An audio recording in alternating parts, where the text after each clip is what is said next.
Hello students, आज हम chapter 6 करेंगे। यूनिट सेकंड है हमारी जो चल रही है, उसमें हमारा जो 6 चैप्टर है वो है सोमैटोफॉर्म डिसऑर्डर या सोमैटिक डिसऑर्डर्स, या इनको हम हिंदी में बोलते हैं कायिक विकृति। कायिक मीन्स हमारा शरीर, हमारी काया। तो बच्चों, काया प्रारूप विकृति जो है उससे तात्पर्य एक ऐसी विकृत श्रेणी से होता है जिसमें व्यक्ति उन दैहिक लक्षणों की शिकायत करता है जिनसे दैहिक समस्याओं की उपस्थिति का अंदाज होता है, परंतु सचमुच में इसका कोई दैहिक या कायिक, जिसको हम कहें सोमैटिक, आधार नहीं होता। यद्यपि ऐसे व्यक्तियों में लक्षणों का कोई शारीरिक या कोई कायिक आधार नहीं होता, परंतु उसे ऐसा विश्वास होता है कि उसके लक्षण वास्तविक ही नहीं परंतु गंभीर भी हैं। तो 5 कसौटियाँ ऐसी हैं जिनके आधार पर हम कह सकते हैं कि किसी भी रोगी में कायिक विकृति विद्यमान है। तो जैसे रोगी के दैहिक कार्यों में कुछ परिवर्तन हुआ हो, जैसे उसमें कोई बहरापन या कोई पैरालिसिस के लक्षण उपलब्ध हों। दूसरा, ऐसे लक्षणों की व्याख्या ज्ञात दैहिक या स्नायुविक हालातों में किया जाना संभव नहीं हो, जैसे बहरापन या जो पैरालिसिस है उसके उत्पन्न होने पर भी उसकी कोई न्यूरोलॉजिकल डैमेज का कोई सबूत ना हो, कोई स्नायुविक क्षति उसकी नहीं हुई हो। यानी वो बहरेपन की शिकायत करता है या पैरालिसिस उसको उत्पन्न हो गया है, लेकिन ये उत्पन्न होने से उसको कोई न्यूरोलॉजिकल डैमेज नहीं हुआ हो या उसका कोई सबूत ना हो। तीसरा, इस बात का पॉजिटिव एविडेंस या घनात्मक सबूत हो कि रोगी के दैहिक लक्षण मनोवैज्ञानिक कारकों से संबंधित हों। फोर्थ है, रोगी में प्राय दैहिक क्षति के प्रति उदासीनता रहती हो, अर्थात उसे अपने दैहिक लक्षणों के प्रति कोई विशेष चिंता नहीं हो, यानी उसको फिजिकल लॉस है तो उसके प्रति वो उदासीन हो और उसको कोई भी चिंता ना हो। फिफ्थ है, रोगी द्वारा दिखाई गई चिंता उसके वॉलंटरी कंट्रोल से बाहर हो, यानी जो उसका ऐच्छिक नियंत्रण है उससे वो चिंता जो है वो बाहर हो। तो ये 5 कसौटियाँ हैं या इनके अनुरूप 5 लक्षण हैं, इन कसौटियों के अनुरूप, जो निश्चित रूप से सोमैटोफॉर्म डिसऑर्डर, अगर किसी रोगी में ये 5 लक्षण हैं तो निश्चित रूप से वो सोमैटिक डिसऑर्डर का रोगी माना जाएगा या काया प्रारूप विकृतियों का रोगी माना जाएगा।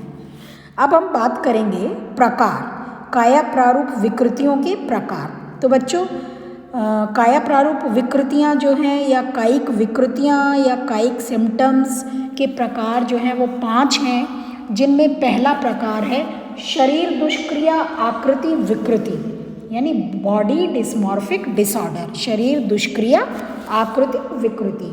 सेकंड है रोग भ्रम, हाइपोकॉन्ड्रियासिस। थर्ड है कायिक विकृति यानी सोमेटाइजेशन डिसऑर्डर, कायिकी विकृति। फोर्थ है काया प्रारूप दर्द विकृति, सोमैटोफॉर्म पेन डिसऑर्डर। और फिफ्थ है कन्वर्जन डिसऑर्डर या रूपांतर विकृति। तो ये जो 5 प्रकार की विकृतियां हैं, इनमें जो ये फर्स्ट 4 जो आपको दिखाई दे रही हैं, ये प्रथम 4 की व्यापकता हम कहेंगे बहुत कम है, और अंतिम जो है रूपांतर विकृति वो बहुत अधिक व्यापक है और इसका नैदानिक महत्व भी बहुत अधिक है। तो सबसे पहले हम इन ऊपर की 4 जो पहली 4 विकृति हैं काया प्रारूप, इनको थोड़ा हम समझेंगे संक्षेप में, उसके बाद डिटेल में हम समझेंगे रूपांतर विकृति या कन्वर्जन डिसऑर्डर।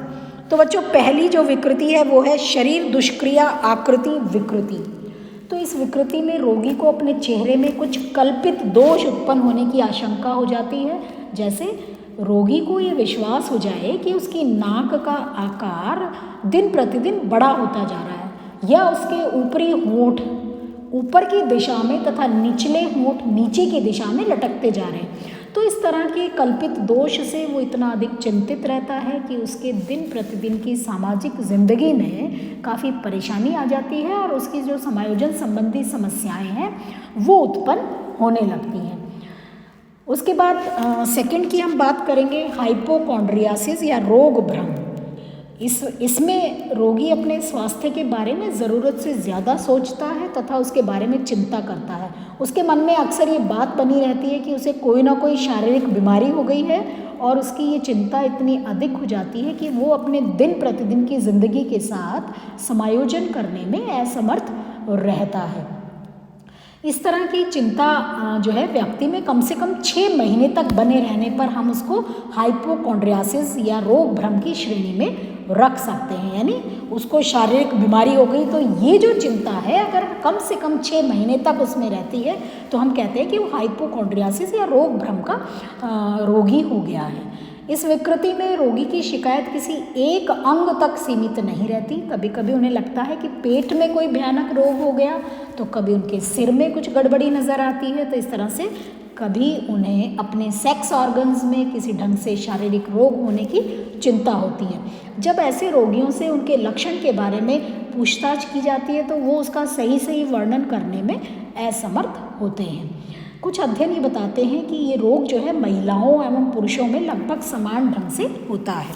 थर्ड है कायिकी विकृति यानी सोमेटाइजेशन डिसऑर्डर। ये एक ऐसी काया प्रारूप विकृति है जिसमें रोगी को बिना किसी तरह के कोई अंग दोष या ऑर्गेनिक इम्पेयरमेंट यानी आंगिक दोष के कई प्रकार की कायिक शिकायतें होती हैं, सोमैटिक कंप्लेंट्स होती हैं। यानी इस रोग में रोगी को बहुकायिक मल्टी सोमैटिक शिकायतें होती हैं, जबकि उसका कोई दैहिक रूप से वो बिल्कुल देखने में सही होता है, ठीक होता है।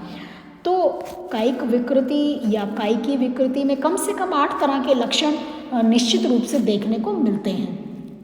जैसे उसमें सिर दर्द, पेट, पीठ, छाती, पेशाब करने के दौरान, मासिक धर्म के दौरान या लैंगिक क्रिया के दौरान किसी 4 से संबंधित लक्षण उसमें दिखें। उस 2 आमाशय लक्षण, जैसे कम से कम 2 आमाशय लक्षण उसमें हों, जैसे मिचली आना यानी जी खराब होना, डायरिया होना या पेट फूलना।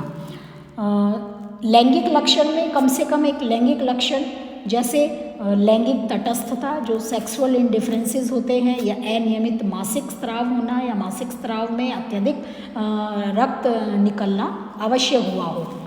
उसके अलावा एक कूट स्नायुविक लक्षण यानी सूडो न्यूरोलॉजिकल सिम्टम कम से कम एक उसमें होना चाहिए, जैसे अंधापन या द्विदृष्टि, डबल विजन जिसको हम कहते हैं, 2 दिखाई देना, बहरापन, स्पर्श की संवेदना में कमी या विभ्रम, हेल्यूसिनेशन यानी झूठे प्रत्यक्षीकरण, फॉल्स परसेप्शन, जैसे रस्सी को सांप समझना, पैरालिसिस होना या गले में दर्द होना या खाते समय निगलने में कठिनाई होना या पेशाब करने में कठिनाई, ये जो समस्याएं हैं उसमें अवश्य हुई हो।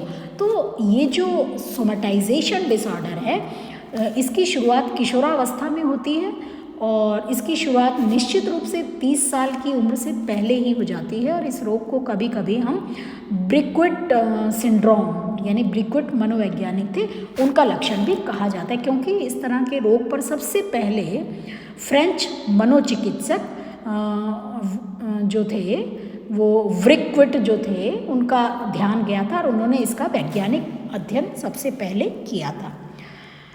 उसके बाद है 4th पॉइंट, काया प्रारूप दर्द विकृति।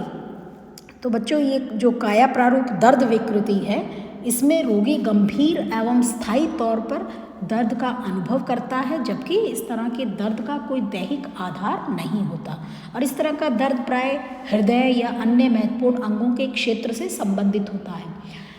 बहुत गहन मेडिकल जब उसकी जांच की गई तो ऐसे रोगियों के दर्द का कोई स्पष्ट आधार या उनमें कोई विकृति नहीं मिली। तो सामान्यतः इस तरह के दर्द की उत्पत्ति का संबंध किसी प्रकार के संघर्ष से या कोई परेशानी से या कोई तनाव से, या जब व्यक्ति किसी दुखद परिस्थिति से छुटकारा पाना चाहता है या अन्य लोगों की कोई सहानुभूति या उनका ध्यान अपनी ओर आकर्षित करना चाहता है या उनका ध्यान अपनी ओर खींचना चाहता है, तो इस तरह का दर्द व्यक्ति में उत्पन्न होते हुए देखा गया है। तो मनोचिकित्सकों का ये कहना है कि इस रोग के निदान में, डायग्नोज जिसको हम कहते हैं, रोग की पहचान में काफ़ी दिक्कत इसलिए होती है क्योंकि दर्द एक पूर्णतः आत्मनिष्ठ अनुभूति है, यानी सब्जेक्टिव एक्सपीरियंस है। वो उसको रोगी को खुद ही वो एक्सपीरियंस होगा जो मनोवैज्ञानिक रूप से प्रभावित होने वाली घटना है। तो ये पहचान करना मुश्किल हो जाता है कि व्यक्ति में होने वाला दर्द का स्वरूप सोमैटोफॉर्म है या वो वास्तविक दर्द है। वो जो दर्द का स्वरूप है वो काया प्रारूप है या वास्तविक दर्द है। तो बच्चों इस तरह से आज हम ये 4 जो पॉइंट्स हैं इनको हमने समझा है डिटेल में, और नेक्स्ट वीडियो में हम काया प्रारूप विकृतियों के प्रकार में जो इसका सबसे इम्पॉर्टेंट प्रकार है वो है कन्वर्जन डिसऑर्डर या रूपांतर विकृति। इसको हम नेक्स्ट वीडियो में करेंगे। तो बच्चों ये शॉर्ट नोट्स में जो 20 शब्दों में आंसर आपको लिखने हैं या 50 वर्ड्स में आंसर आपको लिखने हैं, तो उनमें जैसे मान लीजिए आप लोगों से ये पूछ लिया जाएगा कि शरीर दुष्क्रिया आकृति विकृति से आप क्या समझते हैं, 20 शब्दों में लिखिए, या रोग भ्रम से आप क्या समझते हैं। तो ये छोटे छोटे शॉर्ट नोट्स में आने वाले प्रकार हैं काया प्रारूप विकृति के, तो आप इनको ध्यान से पढ़ें और अरुण कुमार के सिंह की बुक में आपको ये इजीली अवेलेबल हो जाएगा। Thank you.